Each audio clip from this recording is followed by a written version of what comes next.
Boa noite, pessoal. Tô só esperando o doutor entrar aqui pra gente iniciar a live hoje, tá bom?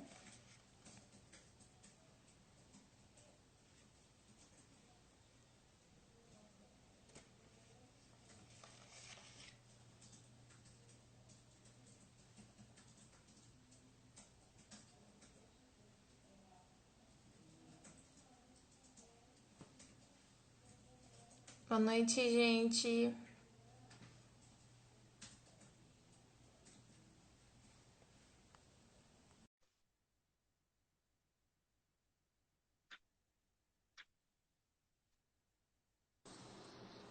Boa noite.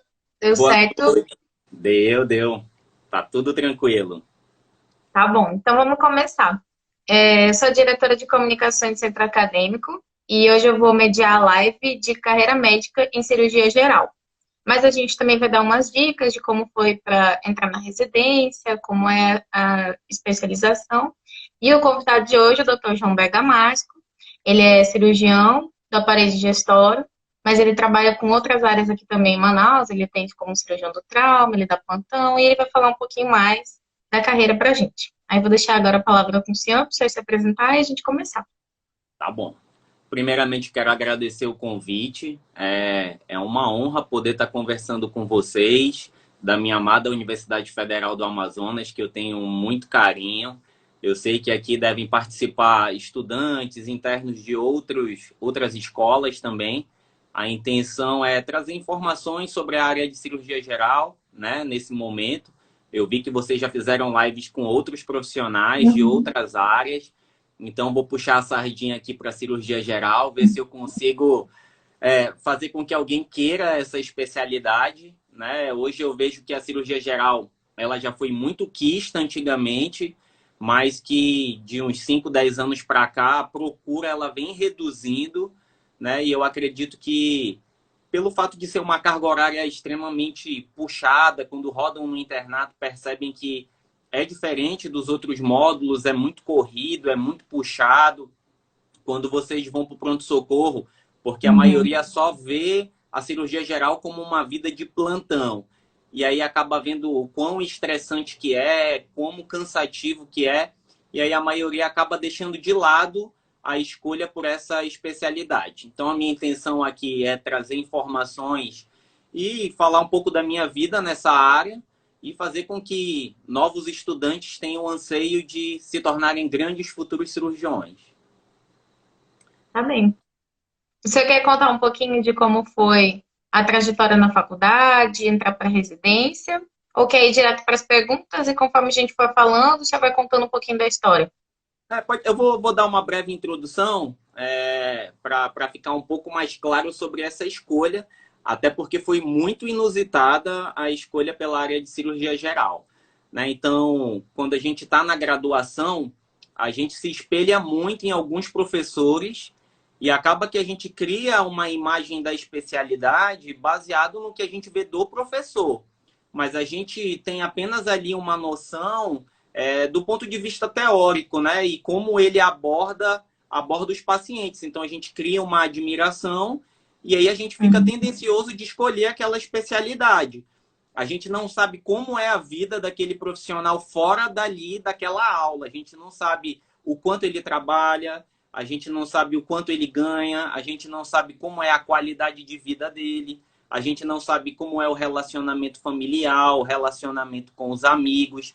Então a gente cria apenas a imagem da especialidade por uma aula, pela qualidade com que o professor dá aquela aula. E aí a gente acaba criando, às vezes, uma imagem muito ilusória da especialização. Então, comigo, durante toda a faculdade, eu oscilei muito nas minhas escolhas. Então, durante a graduação, antes de ir para o internato, eu ia ser infectologista. Era a especialidade que eu tive o melhor professor de infectologia. O nome dele era Dr. Gildo Maia. Ele era excelente. Então, assim, levava a gente para examinar. Ele sabia muito, tirava todas as dúvidas. Então, acabou que eu fiquei encantado por ver como ele sabia muito e como ele tratava os pacientes. E aí, quando eu entrei no internato, logo na entrada a gente já pensa assim: caramba, a cirúrgica é um desastre, a cirúrgica é cansativo. eu nem quero saber de cirurgia, eu não quero nem entrar no centro cirúrgico. Enfim, normalmente a gente já começa um internato com essa visão que os outros internos, os outros estudantes passam para a gente. E aí aconteceu que, assim, quando eu cheguei na cirurgia geral, meu primeiro dia ele foi muito traumático, porque eu não sabia o nome de nenhuma pinça cirúrgica e eu comecei rodando no módulo de urologia. E aí o residente da época de urologia, ele era um residente ele era bem grosso, ele maltratava interno.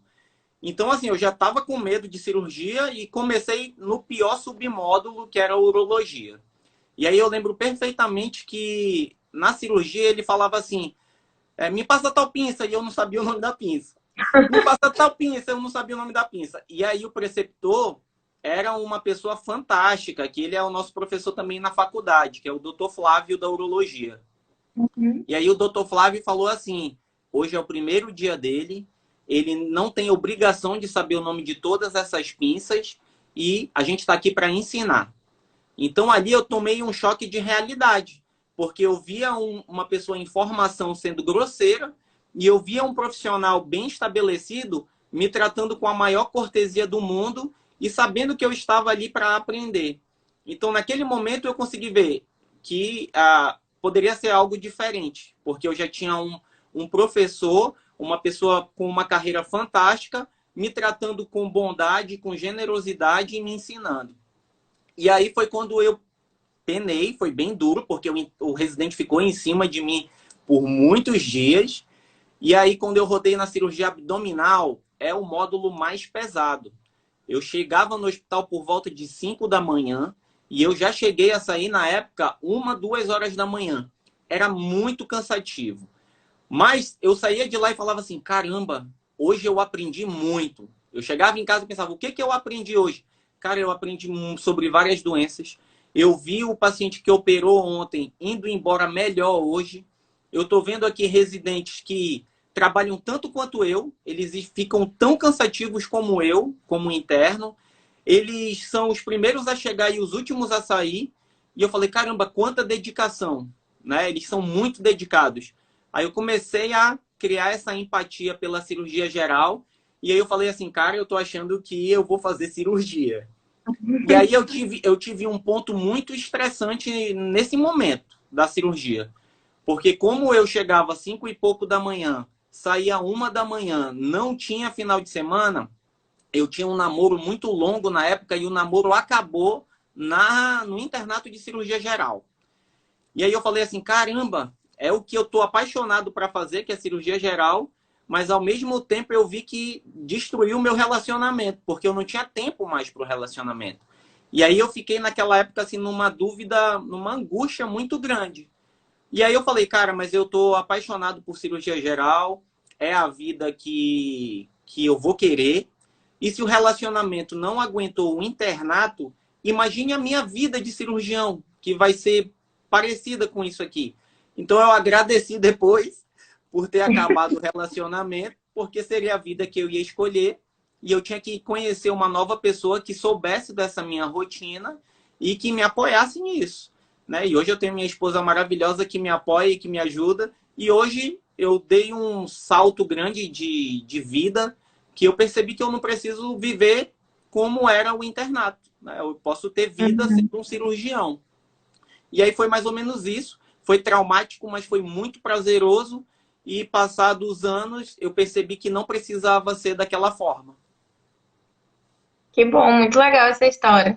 É, Teve uma reviravolta no final. vamos Legal, lá, doutor. Então vamos começar com as perguntas? vamos.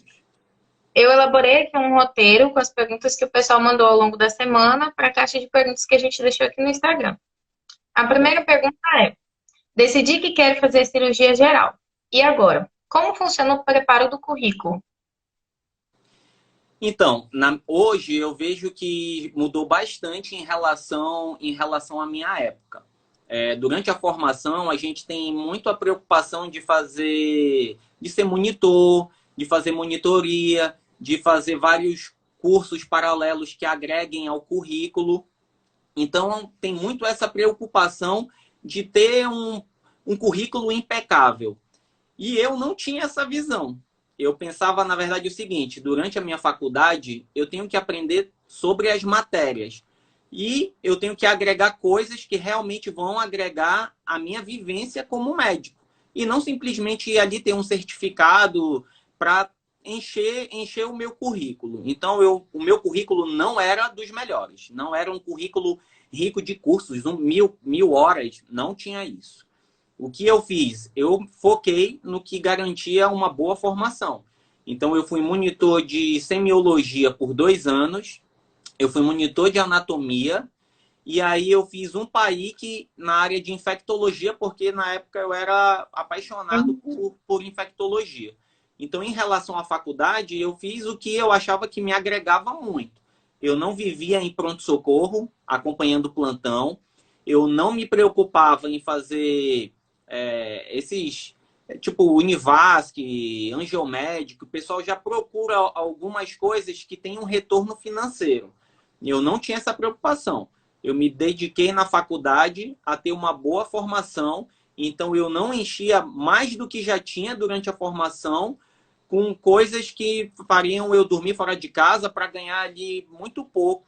Então eu optei por me dedicar ao que realmente agregasse, tá? E aí eu sempre pensei, se na prova da residência médica eu fizer uma prova impecável, se eu tirar uma nota muito alta, não tem currículo que vá me superar. E hoje a gente vê isso, o currículo ele até vale uma pontuação, mas quando você vai muito bem na prova, você pode ter um currículo simples e a pessoa com melhor currículo, ela não consegue te superar. Eu lembro que na minha época, assim, era mais ou menos assim, era 70% era prova, 30% era currículo. Então, acontecia em algumas especialidades muito concorridas, o currículo fazer uma grande diferença. Eu lembro que na minha época da minha turma, 2 colegas queriam dermatologia, que sempre foi muito concorrido, elas fizeram a mesma nota na prova, e aí o currículo, um negocinho lá, 0,003, fez uma superar a outra. E aí fez uma grande diferença. Mas eu, por exemplo, quando eu fiz a prova para cirurgia geral, eu fui muito bem na prova. Eu lembro que na época eu fiquei em primeiro lugar na prova e eu tinha uma grande preocupação, porque quando eu fiz a prova, eram 8 vagas. E tinham oito concorrentes que eles tinham parentes cirurgiões. Então eu falava assim, caramba, se eu não tirar em primeiro, o currículo eu tô ferrado, porque como eles têm conhecidos, talvez eles consigam tirar notas muito altas no currículo e eu vou cair e não vou entrar. Então eu tenho que estudar muito, a minha nota tem que ser muito superior a deles, a tal ponto que o currículo não vai fazer diferença. E aí foi o que aconteceu. Eu tirei uma ótima nota e eu não precisei fazer com que o meu currículo fosse o excelente, o melhor de todos para eu entrar na prova. Então, assim, foquem na formação, não em ter um currículo invejável que eu acho que não vai fazer tanta diferença. Mas o que vai fazer a diferença na vida de vocês é vocês saberem o que estão fazendo, serem bons médicos. Então, o João, que tem um currículo não tão rico, pode ter uma vida bem melhor do que aquele que tinha um currículo invejável, por exemplo. Muito boa essa dica, doutor. Vamos para a próxima pergunta. A próxima pergunta é: quais as etapas após a graduação para se tornar cirurgião? Então, como é o processo para passar na residência? Preparação, onde tem, quais são os centros? Entendi. Então, assim, eu sempre fui de estudar por livro. Eu nunca estudei por slide. Isso é um outro paradigma que eu acho que a gente vai quebrar. Como a gente vem de uma faculdade que ela acaba que estimula muito uma concorrência por nota. Então, eu também não tinha essa preocupação. Então, por exemplo, quando eu passei no vestibular, eu fui o primeiro lugar geral no vestibular da UFAM em 2004. Tirei a maior nota. Então, eu estudei muito para entrar na faculdade. Quando eu entrei, eu pensei, agora eu estou estudando para eu me tornar um profissional. Eu não tô estudando para eu tirar a melhor nota, tá? Então, a minha formação toda foi através de livros. Tanto que eu tenho um colega que fala, caramba, João, eu olhava, eu comparava as notas e eu via que tu lá tirava 8, a fulana de tal tirava 10, e tu não se preocupava. Eu falei, realmente eu não me preocupava, porque eu estava interessado em aprender, não em nota. Então, ao longo da minha formação, eu estudava muito por livros. Minhas notas eram ótimas, mas eu não era o melhor da turma em relação à nota. E aí, quando a gente percebe na faculdade, a gente sempre acha que ela é ruim, que está defasado, que os professores faltam muito, que a aula não tem qualidade, várias coisas. Então, eu também percebia isso. Então, um ano antes de eu terminar, eu falei assim, caramba, eu vou fazer um cursinho, vou fazer um medicurso. E aí, assim, minha família nunca foi rica. Meus pais ralavam muito, porque mesmo sendo numa universidade federal, o custo de fazer a faculdade não é barato. Eu morava um pouco longe, tinha transporte, tinha alimentação. A gente sabe que é um curso meio elitizado. Tem muita gente que entra que tem uma condição boa, mas eu não era um desses. Então, assim, eu não podia fazer medicurso, medicel, med, que era caríssimo na época. Então, assim, eu falei para os meus pais que eu queria fazer, a gente se preparou financeiramente em casa para eu me dedicar a isso. Então, eu falei, vou fazer esse medicurso, porque aí o Brasil todo faz esse medicurso. Então, em termos de teoria, eu vou estar concorrendo com qualquer um. Se eu for o melhor, eu posso ser o melhor em São Paulo, eu posso ser o melhor aonde eu quiser. E aí eu li, sinceramente, eu li página por página do Medicurso e eu fiz todas as questões do Medicurso. Então eu falei assim, eu estou preparado para concorrer com qualquer pessoa do Brasil. E aí na época eu falei assim, também não tinha tantas condições de sair fazendo 1 milhão de provas, que nem tem várias pessoas que têm condições financeiras. Era caro passagem, ir para São Paulo. Então, e eu sempre fui assim, eu não acho que Manaus é pior que São Paulo. Eu não acho que se eu fizer residência em Manaus, eu vou ser um profissional inferior a quem faz em São Paulo. Nunca achei isso. Porque quando eu passei no vestibular, minha nota eu poderia ter passado em qualquer lugar. Então eu falei assim, eu tenho capacidade de ser tão bom quanto uma pessoa que faz USP, por exemplo. Então eu falei, eu vou fazer em alguns lugares selecionados, porque eu quero passar em algum lugar, mas não fiz tantos locais porque eu não tinha condições. Então eu escolhi fazer em Manaus e era a minha prioridade desde o início. Eu falei, a minha obrigação é passar no mínimo em Manaus, porque eu moro aqui, minha família está aqui, é uma residência muito puxada e eu sou da casa, então eu tenho que passar aqui. Aí eu escolhi, procurei bons serviços em que eu teria uma chance boa. Aí eu fiz São Paulo, SUS São Paulo, fiz Unifesp em São Paulo, porque eu também queria concorrer com o pessoal de São Paulo e saber se eu tinha condições de passar num serviço desse. E fiz no Rio de Janeiro a SES do Rio e a UERJ. Fiz 5 provas. E aí eu falei assim, dessas 5, no mínimo em Manaus. E aí foi engraçado, porque na época, como eu sofri aquela situação amorosa na cirurgia, e logo depois da cirurgia a gente vai para pediatria, a vida na pediatria era muito tranquila. Então eu falei assim, será se eu faço cirurgia que eu amo, mas eu sei que minha vida pessoal pode ser desastrosa, ou eu faço pediatria que eu sei que eu vou ter uma vida tranquila e que eu posso ter vida. Então eu fiquei em dúvida nessas duas especialidades. Aí eu falei assim, então vamos lá, eu vou fazer 5 provas. Eu vou fazer 2 para pediatria e 3 para cirurgia. E aí eu vou fazer assim, uma concorrida para cirurgia, uma concorrida para pediatria e o resto Manaus era cirurgia mesmo, porque eu queria passar aqui. Aí eu fiz na UERJ e no SUS São Paulo eu fiz para pediatria.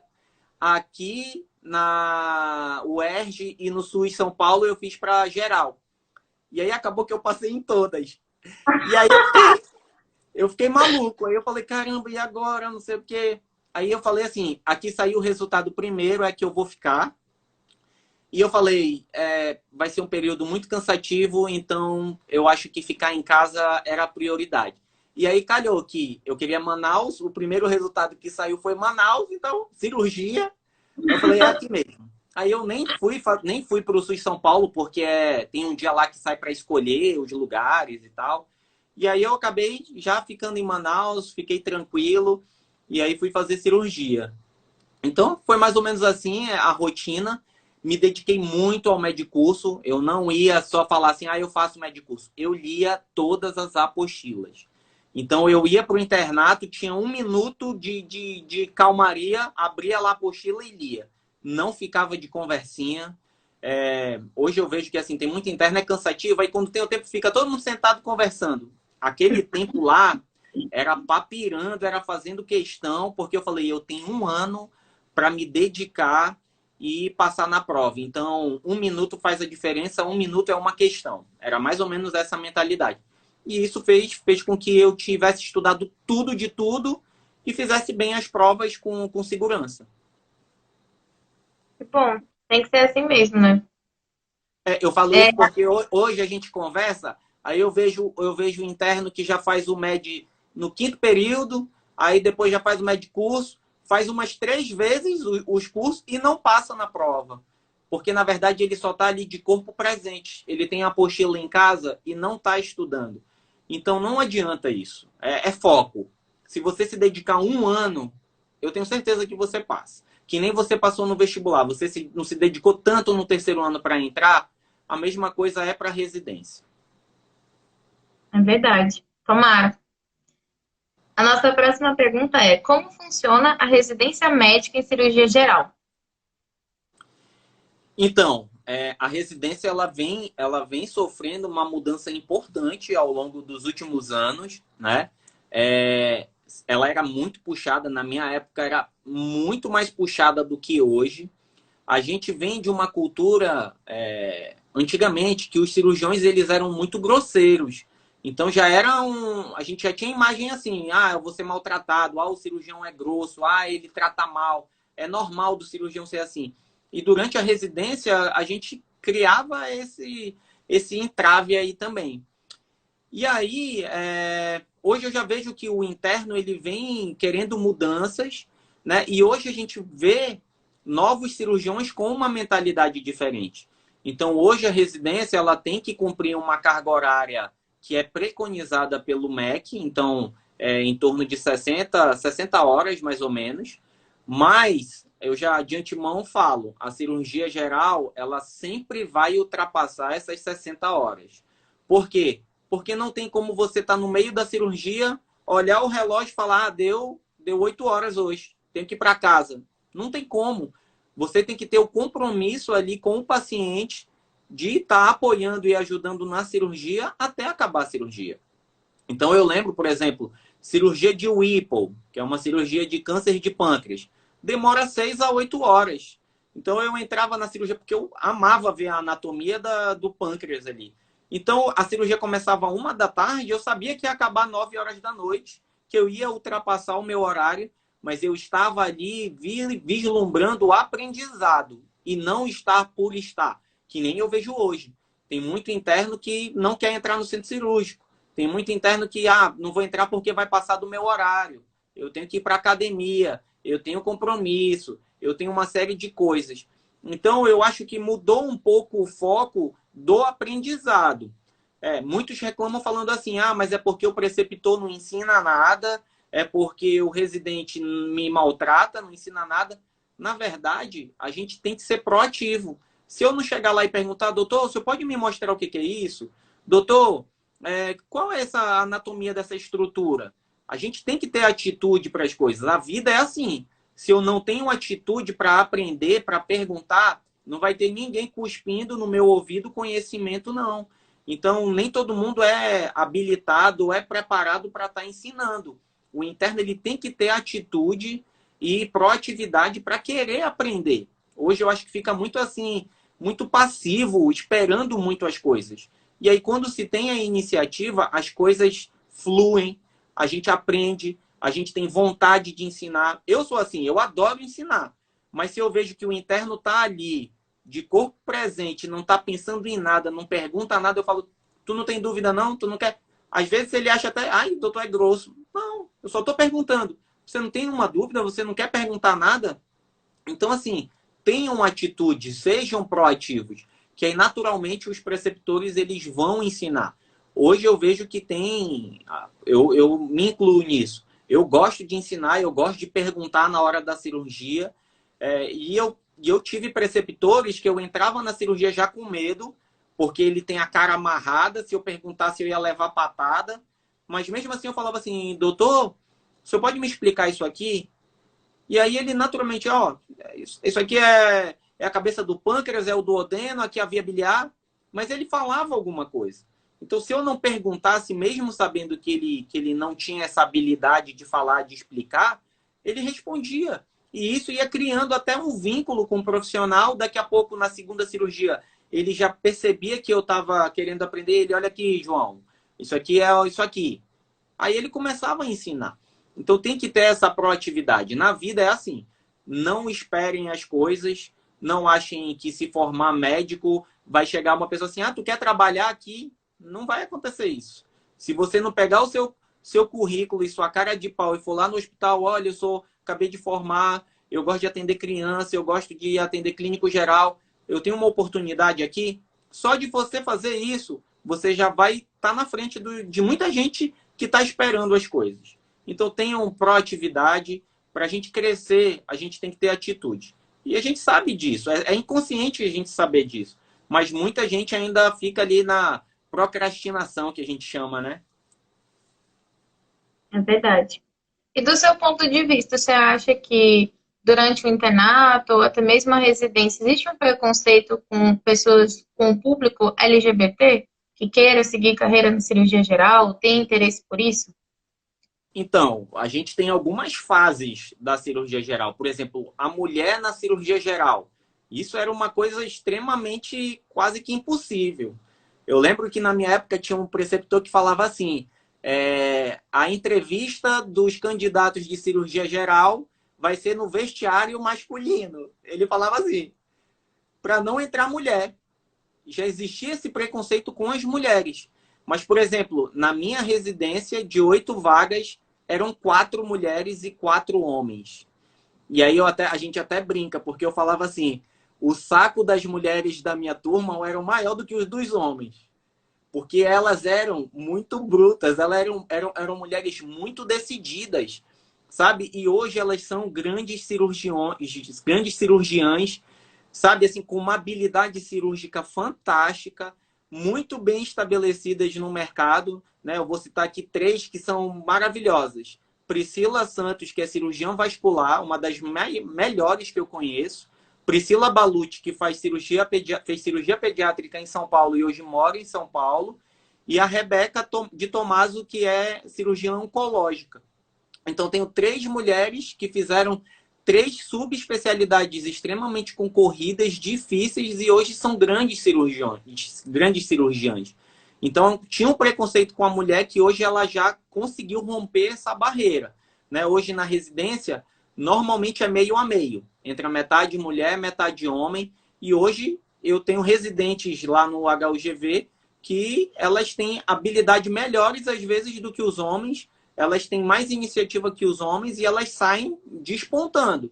Então, eu não vejo mais esse embate. Mas, óbvio, a mulher ela teve que se posicionar, né? E aí, em relação ao público LGBT, é um novo mundo. Estão entrando agora, né, para o mundo, né? Estão escancarando a cara para o mundo. E para a cirurgia geral não é diferente. Está entrando num universo que era muito masculino, cheio de preconceito, cirurgiões antigos que às vezes são que nem os nossos pais. Né? Nossos pais não são. Se botar 2 pessoas do mesmo sexo beijando, meu pai vai olhar esquisito. Né? E hoje tem muitos cirurgiões antigos que não é pelo fato de ser cirurgião, é pelo fato de ser pessoa mesmo. Tem esse preconceito da vida. Mas como a gente já vem mudando o ambiente do meio cirúrgico, são pessoas totalmente abertas. Né? Hoje eu conheço cirurgiões e cirurgiãs que são homoafetivas, são grandes cirurgiões e que olha assim nem diz que é. Né? Então tem que enfrentar, tem que deixar de se vitimizar. Ah, eu não vou fazer porque eu vou ter preconceito. Não. Faça, mostre que você é bom, porque quando você é bom, não tem preconceito que vá superar isso daí. Né? Assim, eu tento criar um pouco de vínculo emocional com os meus residentes, mas, óbvio, eu tento manter a distância, porque se a gente fica muito amigo, às vezes perde o respeito.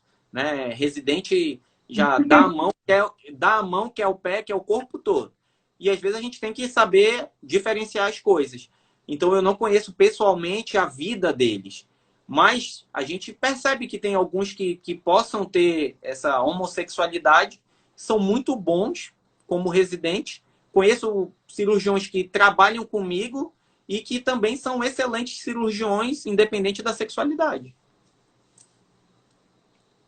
Que bom ouvir isso. É motivador para muita gente que tem interesse na área cirúrgica e às vezes fica com medo do preconceito, ou de ser excluído, ou ter alguma oportunidade negada.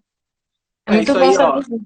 É o que eu te falei. É a iniciativa para tudo. Então, você acha assim, ah, porque eu sou gay, homossexual, já tem preconceito, aí fica acuado ali no cantinho. Não tem relação com a sexualidade, tem relação com a iniciativa para as coisas.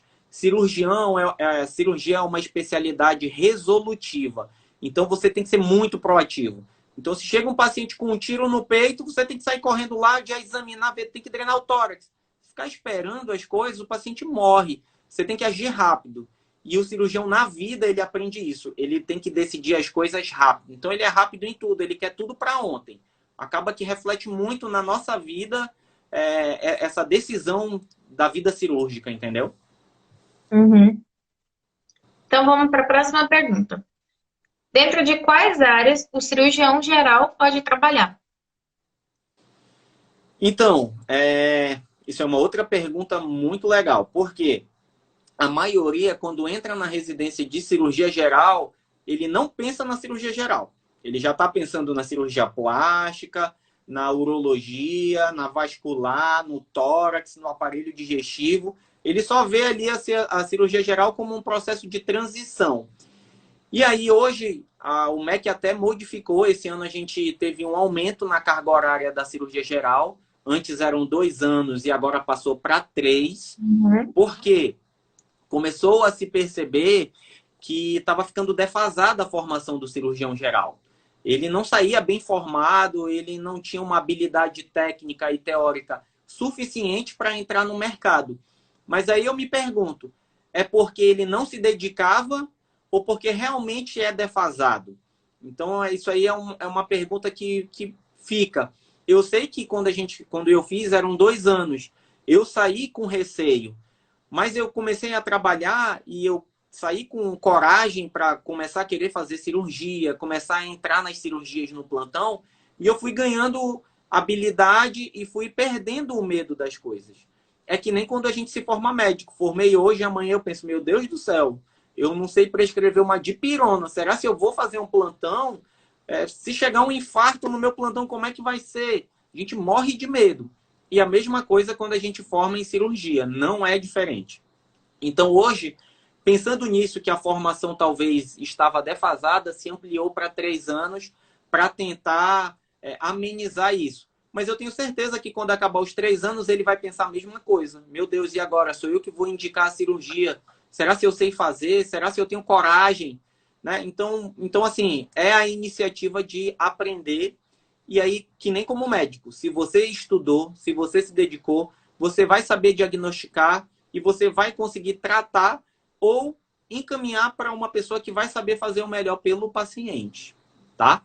Então, assim, a cirurgia geral, hoje eu percebo que dá para você viver muito bem só com a cirurgia geral, sendo um bom cirurgião geral, dedicado, né? O cirurgião geral, ele tem habilidade. O que mais se faz? Cirurgias de vesícula, cirurgias de hérnias, e ele atua no trauma, nos plantões, quando chega tiro, chega facada, chega os abdômenes agudos, que é apendicite, colecistite, intestino perfurado. Ele tem habilidade para atuar nessas áreas. E hoje, diferente da minha época, ele já tem uma boa formação na laparoscopia. Então, quem faz só cirurgia geral 3 anos, ele vai saber fazer vesícula por vídeo, alguns procedimentos por vídeo, que na minha época, quando fiz residência de cirurgia geral, eu fui o que mais fiz cirurgia por vídeo. Eu fiz três cirurgias por vídeo. E hoje, o meu residente lá do Hospital Getúlio Vargas, ele sai com, no mínimo, 35 cirurgias por vídeo. Então, olha só a diferença. Ele já sai com uma habilidade bem melhor em vídeo do que eu. Eu tive que ir para São Paulo fazer 2 cursos, né? Gastei um dinheiro que o curso era bem caro. E hoje ele tem a capacidade de sair da formação já com laparoscopia. E aí ele pode atuar em várias frentes. E aí ele pode fazer plantão de urgência e emergência, ele pode começar a atender no consultório pacientes com pedra na vesícula, com cistos, né, com fazer biópsias, ele pode fazer cirurgias de hérnia, e aí ele pode atender no consultório, agendar a cirurgia particular ou por convênio em algum hospital e começar a fazer cirurgias eletivas agendadas. É, então é basicamente isso. A maioria enxerga, depois que termina a cirurgia geral, o plantão como uma moeda de troca. Ah, o cirurgião geral só faz plantão e eu não quero viver de plantão. Aí, por isso que ele já faz a geral pensando na plástica, que tem muito consultório, na vascular, que tem muito consultório, na urologia, que tem muito consultório. Mas, se ele ficar na cirurgia geral com uma boa formação, ele pode fazer ambulatório de cirurgia geral. É bom saber disso, né? Que é uma dúvida que muita gente tem sobre como é a carreira do cirurgião geral separada da carreira do especialista. E Sim. essa é a próxima pergunta, inclusive. Quais são as possíveis subespecialidades que o cirurgião geral pode fazer? Então, são várias, né? Então, o cirurgião geral, depois que ele termina, ele pode fazer cirurgia plástica, ele pode fazer urologia, ele pode fazer cirurgia pediátrica, ele pode fazer cirurgia torácica, ele pode fazer cirurgia vascular, ele pode fazer proctologia, que só trabalha com o intestino grosso e com a parte orificial, ele pode fazer oncocirurgia, só câncer de qualquer parte do corpo, ele pode fazer cirurgia de cabeça e pescoço, né? Aqui eu vi que tem um grande cirurgião de cabeça e pescoço acompanhando a gente, que é o Dr. Jefferson.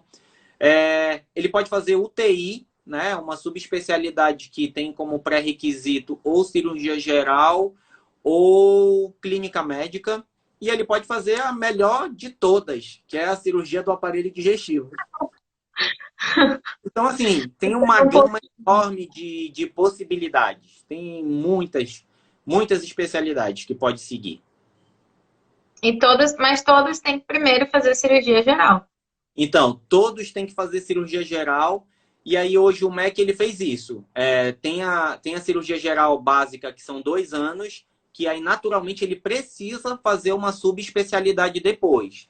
Porque se ele só ficar nos 2 anos e não passar na prova de sub, ele não é considerado cirurgião geral. Ele não recebe o título de cirurgião geral. Ou ele pode fazer a cirurgia de geral avançada, que são 3 anos. Quando ele termina, ele tem o título de cirurgião geral e ele também pode fazer a subespecialidade. Então, hoje eu indico fazer os 3 anos, porque ele vai ter 2 títulos, como cirurgião geral e do trauma, e depois da subespecialidade, que é urologia ou cirurgia plástica. Ótimo, muito legal.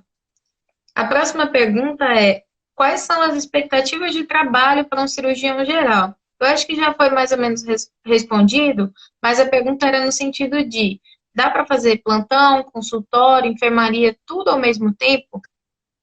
Então, dá para fazer. Eu fiz por muito tempo eu trabalhei dessa forma. Quando a gente, como eu te disse, a gente não tem um direcionamento, não tem alguém que pegue na nossa mão e vai ensinar o caminho das pedras. A gente vai pegando porrada e vai aprendendo com a vivência, e aí você vai enxergando o tipo de vida que você quer viver na medicina e na especialidade. Então, quando eu terminei cirurgia geral, eu achava que só podia fazer plantão de cirurgião geral. Então, eu fazia muito plantão. Trabalhava mais do que na residência, por exemplo. Fazia 20 plantões por mês. E era muito cansativo, era muito estressante. E aí foi quando eu comecei a perceber, poxa, eu quero começar a fazer consultório para eu agendar minha cirurgia e aí ir lá no hospital e fazer a cirurgia, porque aí vai sobrar mais tempo. Porque aí o plantão é 6 ou 12 horas. Então, se eu entro 7 da manhã, eu vou sair 7 da noite. Olha só, vou ficar 12 horas lá dentro do hospital. Às vezes eu não atendo 5 pacientes, mas eu não posso sair do plantão. E aí eu fico lá muito tempo ocioso. Então a gente enxerga muito o plantão como uma moeda de troca. Ah, o plantão é X reais, então eu vou fazer X plantões para eu ganhar tanto por mês. Mas você perde muito tempo dentro do plantão. Fica muito tempo ocioso, sem fazer nada, que você poderia estar em casa com a família, que você poderia estar se exercitando, que você poderia estar estudando, se dedicando a outras coisas. Então, ao longo do tempo, eu fui percebendo isso, né? Que eu poderia ganhar o mesmo valor do plantão trabalhando menos. Então, eu ia ter mais tempo para mim, para minha vida e para os meus familiares. Então, hoje, por Uhum. exemplo, eu praticamente eu deixei de fazer plantão. Eu faço, em média, 2 plantões no mês. Por quê? Porque o cirurgião geral, né, ele também tem que manter a habilidade, ele tem que estar operando, porque senão ele perde a habilidade, ele perde ele fica com medo de operar se ele não faz. Então é uma especialidade prática que a gente tem que estar com a mão na massa ali. Então eu faço alguns plantões porque eu gosto muito de trauma, eu gosto muito de operar tiro, facada, coisas que eu só vou ver na emergência. Mas eu não gosto de viver disso, de só operar isso. Então eu reservo um tempo da minha vida para fazer o plantão, mas hoje a maior parte da minha vida é no consultório. Eu tenho meu consultório particular, eu atendo os meus pacientes, agendo a cirurgia, vou lá e opero. Então eu ganho a mesma coisa ou até mais do que o plantão, e aí eu ganho isso aí mais ou menos em 3 horas do meu dia, ao invés de ser 12 horas. E aí me sobra 9 horas para eu estar em casa, para eu dormir bem, para eu ir fazer minha corrida, para eu ir pegar meu filho na escola, para eu levar e buscar na escola, né? Então, para eu ter minha liberdade. Então, uma orientação que eu dou é a seguinte: é que nem a gente começa a estudar finanças. Coloque os ovos em várias cestas. Não viva só de plantão. Faça ali o plantão, faça ali consultório, tenha o seu concurso, né? Concurso público, que é uma segurança. Diversifique, né? Porque uma hora não enjoa e aí você tem um leque amplo, né? Por exemplo, aconteceu recente. Muitos cirurgiões vivem de plantão e trabalham na cooperativa. A cooperativa ficou 3 meses sem receber. E aí? A gente vive 3 meses sem receber, a gente tem nossas contas. As contas chegam. Então, se eu não tivesse meu consultório, se eu não tivesse o meu concurso, as contas iam chegar e aí a gente ia ter dificuldades. Então, diversifique. Toda especialidade é isso. Pediatria, clínica, cardiologia, diversifique. Né? Outra coisa que eu sempre falo, e é um ensinamento do meu pai, eu tenho que estar no consultório para eu ganhar dinheiro, porque a medicina é a nossa profissão. E eu preciso ganhar, eu tenho minhas contas, eu tenho que sobreviver. Então, o meu consultório particular, para eu ganhar e ajudar os pacientes, obviamente, mas eu tenho que ajudar as pessoas. Então, eu estou no SUS para fazer a minha parte social, né? Ajudar pessoas humildes, pessoas que não têm condições de ir no meu consultório, eu atendo pelo SUS. Mas eu também tenho que ter minha vida no consultório particular, que é onde eu vou ter minha qualidade de vida. É verdade. E essa dica é ótima, né? O mais importante é priorizar sempre a qualidade de vida. Então, o senhor trabalha, recebe, mas também tem o seu tempo para fazer as coisas que quer, que interessa, né? Eu lembro muito bem, porque assim, a gente vem de uma faculdade que ela é muito pesada. Medicina são 6 anos. Aí logo depois a gente vai fazer uma residência médica que é tão cansativo quanto ou pior. E aí a residência é em média 4 anos. Então a gente vem 10 anos naquela correria insuportável. E aí a gente acaba que acha que essa é a vida que a gente tem que ter, essa vida de correria. E não é isso. Eu sempre falo isso para minha esposa. Na minha vida, eu falei assim: eu tenho 5 prioridades. Antigamente era medicina, medicina, medicina, minha família, minha saúde. Ficava lá embaixo a minha família e minha saúde. Aí eu falei assim: eu sou budista. Então o budismo fala sempre assim: equilíbrio, caminho do meio. Falava assim: se eu morrer amanhã, o que vai acontecer? Quem é que vai sofrer? É minha família, né? Os meus pacientes, eles vão atrás de outro médico. Mas e minha família? O que vai acontecer? Vão chorar, vão sofrer, vão ficar desestruturados de todas as formas, emocional e financeira, se eu for o provedor da família. E aí foi quando eu dei o estalo. Eu falei, a minha saúde tem que ser em primeiro lugar, porque se eu não tiver saúde, eu não vou viver muito. Então eu tenho que cuidar da minha. Eu tenho que fazer exercício, eu tenho que me alimentar bem. Segundo, minha família, meu bem mais precioso, eu tenho que ter tempo de estar com eles. Eu quero levar minha filha na escola, eu quero levar meu filho na escola, eu quero almoçar com a minha esposa. Então, eu enxerguei isso. E aí depois vem minha profissão, a medicina. Então aí eu inverti a ordem. E aí foi quando as coisas começaram a fluir de forma muito mais harmoniosa e as coisas começaram a se encaixar. Eu percebi que eu não precisava me matar de trabalhar e ganhar rios de dinheiro para viver bem. Isso é uma outra coisa muito importante. O estudante de medicina, ele vem de uma grade curricular extremamente cansativa, ele não tem uma grade falando de administração, sobre economia financeira pessoal e sobre marketing. Então a gente não sabe organizar a nossa vida. A gente quer logo formar para ganhar dinheiro porque a gente acha que a gente já tem 30 anos e não começou a trabalhar. E aí é quando desorganiza de uma vez por todas, porque ele forma e ele quer comprar um carro, quer comprar um apartamento, aí ó, a Costa começa a pesar com dívidas. E aí ele tem que trabalhar para pagar as dívidas. Aí ele prefere trabalhar do que estar na residência, ele não cumpre uma residência com qualidade, aí ele não se forma bem. E aí vira um ciclo sem fim isso daí. Uma bola de neve. E por falar nisso, doutor, qual é a média salarial de um cirurgião geral? Terminei a residência de cirurgia geral, vou trabalhar. Qual é a média, assim, que oscila do salário do cirurgião geral? Então, vamos falar, eu vou falar em termos de plantão, porque a maioria enxerga o plantão como uma moeda de troca. O plantão, em média, no Brasil, de um cirurgião geral, um plantão de 12 horas, ele é entre 900 a 1.200, 1.300 reais. Então, ele vai ganhar conforme a quantidade de plantões que ele vai fazer. Se ele fizer 30 plantões por mês, ou seja, todo dia ele trabalhar 12 horas, ele vai ganhar 30 mil por mês. Mas olha só, ele vai trabalhar todos os dias, de segunda a domingo, de 7 da manhã às 19 da manhã. Qual é a qualidade de vida que essa pessoa vai ter? Eu sei de pessoas que já fizeram 60 plantões no mês. Sabe o que é 60 plantões? É a pessoa não aparecer na casa dela. Ela simplesmente morou 60, ele morou 30 dias dentro de um hospital. Você acha que essa pessoa come bem, que ela se alimenta bem, que ela dorme bem? Será se a vida conjugal é boa? A pessoa não vê a esposa? Chega lá, tá o Ricardão em casa. Então, assim, desestrutura tudo.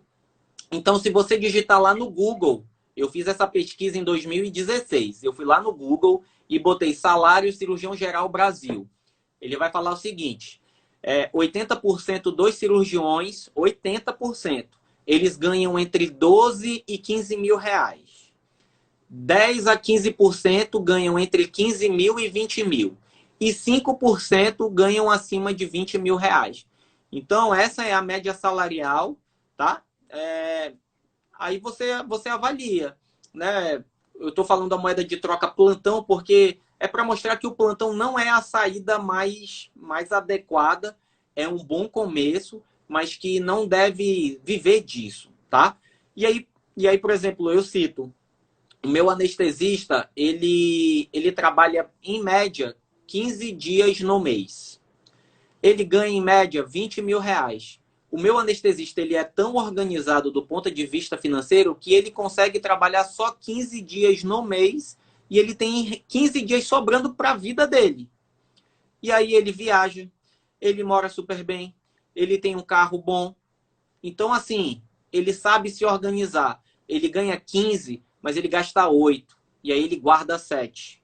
Eu conheço cirurgião que ganha 50, mas ele gasta 55. Então, se ele para de trabalhar um mês, no outro mês, meu amigo, ele está ferrado, porque ele não tem uma organização financeira, porque a gente não traz essa base financeira. Outra coisa, tenho muitos que pensam assim, eu vou trabalhar muito, que eu vou juntar 1 milhão, aí eu diminuo a minha rotina. Ele pode simplesmente morrer amanhã, o dinheiro vai ficar todo ali. Então, o que eu quero trazer? Comece de forma organização, equilíbrio. ganhe bem, 10, 12, 15 mil, aprenda a gastar menos do que você ganha, guarde dinheiro, faça uma reserva de emergência, não precisa morar numa cobertura de cara de 2 milhões de reais, não precisa formar e comprar uma BMW de 180 mil reais para estar mostrando para os outros que você ganha super bem. Eu acho que a maioria dos médicos, eles têm essa necessidade. Mostrar que ganha muito, que tem carrão, que tem um monte de luxo. Na verdade, está tudo parcelado. O cara trabalha igual um condenado e não tem tempo de estar em casa, cheio de dívida. Então, você tem que medir. Então, assim, dá para ter qualidade na cirurgia geral. Eu conheço pessoas que têm qualidade na cirurgia geral, porque são organizados financeiramente, vivem de forma simples, não querem conquistar o mundo em 5 anos, mas sim vislumbram ali, ó, com 45, 50 anos, está numa condição de vida tranquila. Legal. Agora, fazendo um link com outra parte da live, que o senhor falou sobre inovação, videolaparoscopia, a gente recebeu uma pergunta que era se existe pesquisa e inovação no Brasil em cirurgia geral. Existe em todas as áreas, né? A cirurgia geral, que nem a tecnologia vem mudando de forma fantástica, né? Então, hoje tem telemedicina, que há alguns meses atrás não era permitido. Então, hoje a gente pode fazer uma consulta aqui, ó, com o paciente. Eu posso orientar um paciente que está com uma crise de vesícula lá no interior de Goiânia, que, tô com uma dor aqui do lado direito, estou vomitando muito, eu toco um caroço, pode ser a vesícula inflamada. Eu falo, procure um pronto-socorro.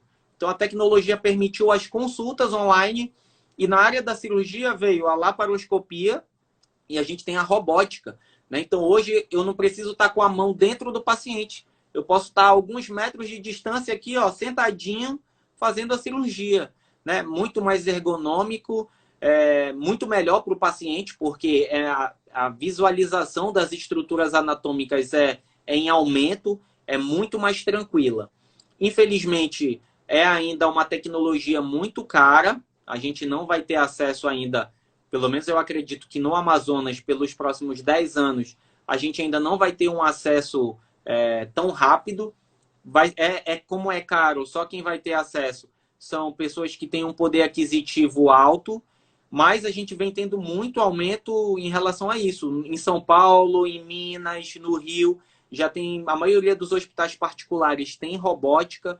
Isso permitiu, na urologia, o melhor tratamento para o câncer de próstata. Na minha área, que é aparelho digestivo, no tratamento de doença do refluxo complicada, nas reoperações de cirurgia bariátrica, hérnias volumosas abdominais hoje sendo corrigidas por robô, com resultados fantásticos. Mas acho que ainda vai demorar a chegar aqui no Amazonas. Eu cito, por exemplo, nos hospitais públicos. Nenhum hospital público ainda tem vídeo. Então, se chega uma apendicite aguda no 28 de agosto, infelizmente a gente vai fazer a cirurgia aberta, né? Já nos hospitais particulares, a gente já faz praticamente tudo por vídeo, tudo por furinhos.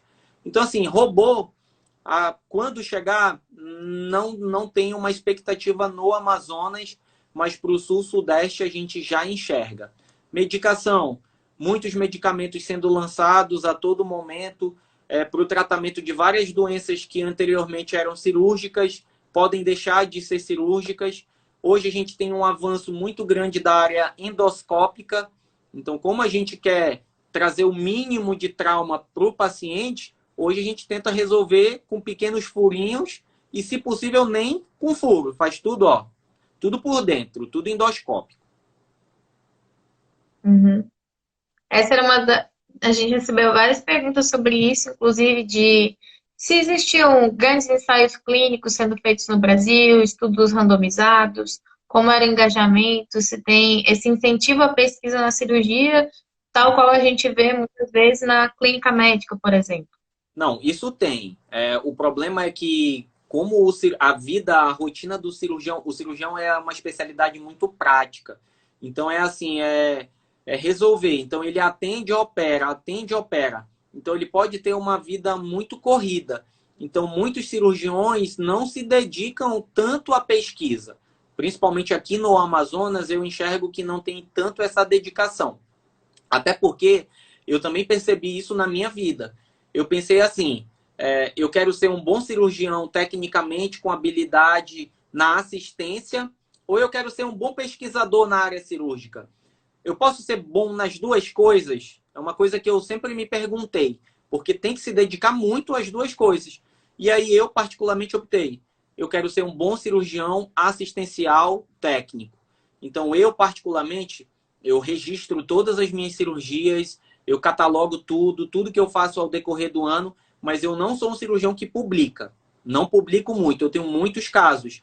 Eu tenho vontade, mas hoje eu direcionei minha vida para um outro segmento. Então, por exemplo, eu não tenho mestrado, eu não tenho doutorado e, sinceramente, eu não tenho nem intenção de fazer, porque eu acho que eu posso ser muito bom cirurgião do aparelho digestivo, tecnicamente, saber muito, sem ter mestrado e doutorado. Conheço várias pessoas, doutor, mas não sabe operar, não tem habilidade com o paciente. Então, eu optei em ser um bom médico com o paciente, um bom cirurgião. Eu não sou do teórico. Eu sou da teoria para ajudar, mas não da teoria para publicar.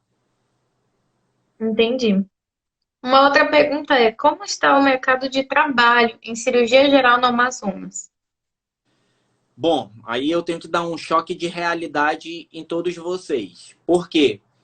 Tem uma pesquisa recente que mostra se formam, em média, no Brasil, 32 mil médicos. É muito médico. E esses médicos vão para as diversas áreas: pediatria, cardiologia, cirurgia. Então, tem muito profissional. E aí, como tem muito profissional, o que, que acontece? A concorrência aumenta. E a concorrência aumentando, os planos de saúde, as redes de clínica popular, o que, que fazem? Se aproveitam disso para baixar o custo. Então, a gente vê aí local pagando R$ 30 numa consulta para o médico, R$ 40. E um monte de cirurgião querendo atender lá. Plantão. A gente em Manaus tem uma cooperativa que rege todos os plantões das unidades. Por exemplo, até o último momento que eu soube, todos os cirurgiões eles entram nessa cooperativa. Tem plantão. Se você quer dar plantão, vai surgir plantão. Você não vai ficar desempregado. Você tem como começar a fazer plantão no início. Quer fazer um consultório? Procure um local, uma clínica, deixe seu currículo, converse com o dono. Posso atender aqui cirurgia geral? E aí as portas vão começando a se abrir, tá? Que mais? O concurso, eu acho que a gente tem alguns concursos públicos com vaga para cirurgião geral. Eu acho que tem que ter um concurso para você estar ali no SUS ajudando e também tendo uma garantia que vai receber todos os meses. Então tem espaço. Sempre vai haver espaço para quem corre atrás, para quem quer trabalhar. Eu vejo também outra situação. Se forma, é cirurgião e quer sentar na cadeira, ganhar muito e não trabalhar. Infelizmente, não vai ter espaço para esse especialista cansado, não dedicado. Então, ele vai ter dificuldade de ascender na carreira, de conseguir bons empregos, de se diferenciar. Mas se você quer se diferenciar, é só ser dedicado, né, tratar bem os pacientes, começa a atender devagar, daqui a pouco tem um fluxo de pacientes e a vida vai crescendo. Então, tem espaço, sempre vai ter espaço. No interior, eu nunca fui para o interior para trabalhar, porque no interior a gente sabe que não tem tanta estrutura. Não tem fios cirúrgicos, às vezes você opera com um instrumentador, é só você e você, porque um instrumentador às vezes não sabe nem o que está fazendo, ele só está botando a mão ali para te ajudar. Então, assim, eu nunca quis correr esse risco de atender num lugar inóspito que eu pudesse não oferecer o melhor para o paciente. Então, eu sempre optei em ficar em Manaus e eu acho que dá para ganhar bem em Manaus, ganhar bem no interior da mesma forma. Mas eu optei por sempre trabalhar em Manaus por ter uma estrutura melhor. Só um pouquinho aqui que vai encerrar essa live, doutor. Aí eu vou fazer mais uma para a gente finalizar com a última pergunta, tá bem? Tá bom, Vou encerrar aqui e já inicio de novo. tá bom.